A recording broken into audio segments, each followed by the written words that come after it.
Hello everyone, welcome back to the channel. Zach Edson here. Sorry for the absence last week. I was moving most of the week. And I had to get the right setup to be able to film because most of last week I did not have a desk. This desk is now new. I bought it just a few days ago and we put it up on Saturday. So now we are here for a new video. So Supergirl recently came up and we'll be talking about that, and I'll be giving a preview of what this week and most of July may look like. So this is Supergirl thoughts. I'll try to keep them as spoiler free as possible. The movie has been out for about 2 weeks, and so we'll talk about it in regards to the movie and everything in between. So, Supergirl, the movie is now out. And for the first time ever in about 40 years, we have a Supergirl movie. This is a wildly different take on Supergirl than we have ever seen. This is based off the Supergirl Woman of Tomorrow comic run. And so I will be reading that comic run very soon, probably sometime either this month in July or sometime in August. And we'll be talking about that and how I feel about the movie in conjunction with the actual storyline from the comic as well. But Supergirl as a movie, I will say, in regards to the critics, I do agree with some of the complaints that many people have said, in that it is rather bland or generic, and the villain is just mid. The villain is mid. The villain isn't charismatic, or the villain of this movie is just Krim. The villain is just what it needs to be. This isn't a groundbreaking film. This film is just meant to be a Supergirl film, and is just meant to tell the story of Supergirl in this particular iteration. We follow both Kara Zor-El and Ruthie, and also Lobo. Lobo actually plays a much larger role in this film than I actually initially thought he would. He doesn't appear for about the first fourth of the film, but does make a decent chunk of the film in it. The obvious parts are what we already know from the trailer, is that Krim and his gang kills Ruthie's family, just cause. Just cause. The father initially was just willingly going to hand over his sword collection to Krim, but Krim just, things got awry and he just killed them. And so this movie is all about vengeance and Ruthie getting her vengeance and making Krim get his comeuppance onto that. And so we have Krim, a gangster, a human trafficker, because Krim's gang or mob or intergalactic gang or whatever, they are all males. And so they get young females to, they traffic young females through intimidation and fear to become their brides so they can pop out more and more males so that they can continue their gang. That's pretty much all the actual info we know from trailers and anyone else we that has given anything else from it. By saying that this is a different Kara, we mean that Kara knew her parents, and well, in most comic iterations, Kara was born before Clark Kent, aka Kal-El, or born after, and it has spent some time with her parents. In this instance, she did still spend some time with her parents. I'm again trying to keep this as spoiler free as possible. So she spent some time with her parents.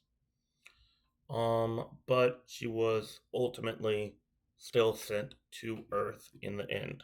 That is somewhere around in the film. Let's go with that. And so this is ultimately a it's pretty much a 7.5 out of 10, I would say. I would say it's pretty much the same on the same scale and like pretty much the same level of a movie as The Mandalorian and Grogu. I would say The Mandalorian and Grogu has a few more aspects and more characters overall. We the emotional crux of this film is whether it is not even 11 a.m. and I'm still yawning. The emotional crux of this film is whether or not Crypto, the dog, will stay alive. That's it.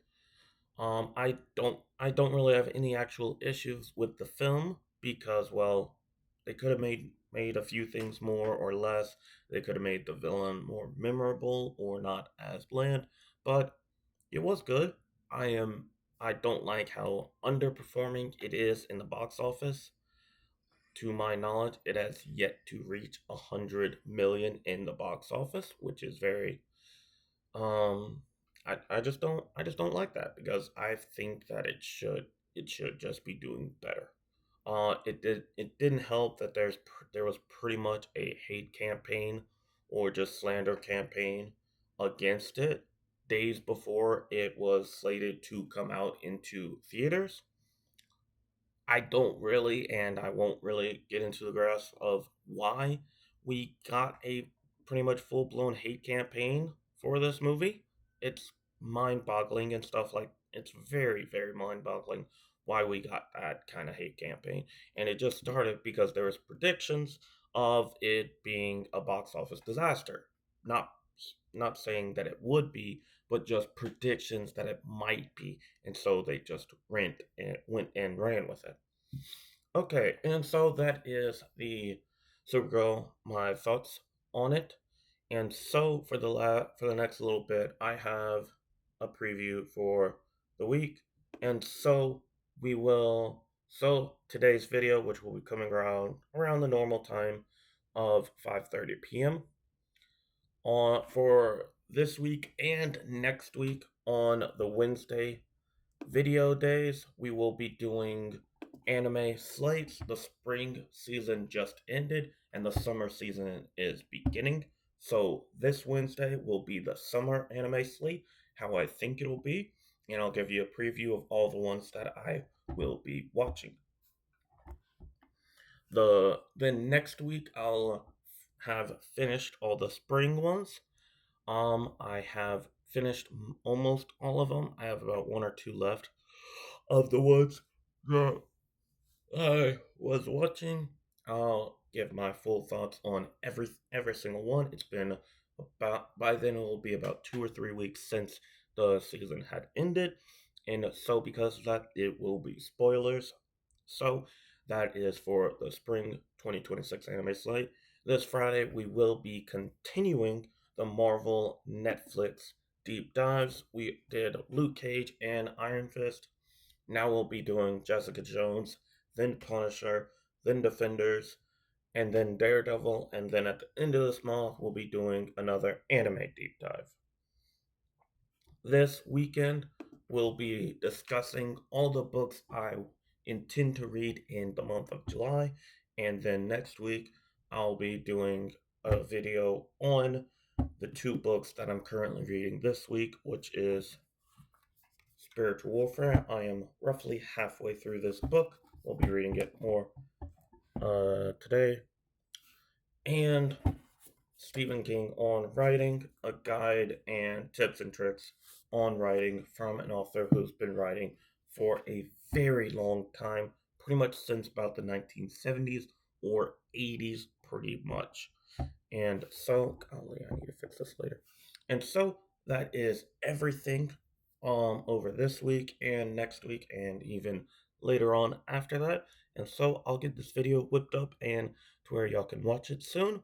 So I will see you in the next one. I thank you all for watching. I hope you all subscribed, have that notification bell clicked on. Please like the video, comment down below. I will see you in the next one for some anime talk. Thank you, goodbye, and God bless you all.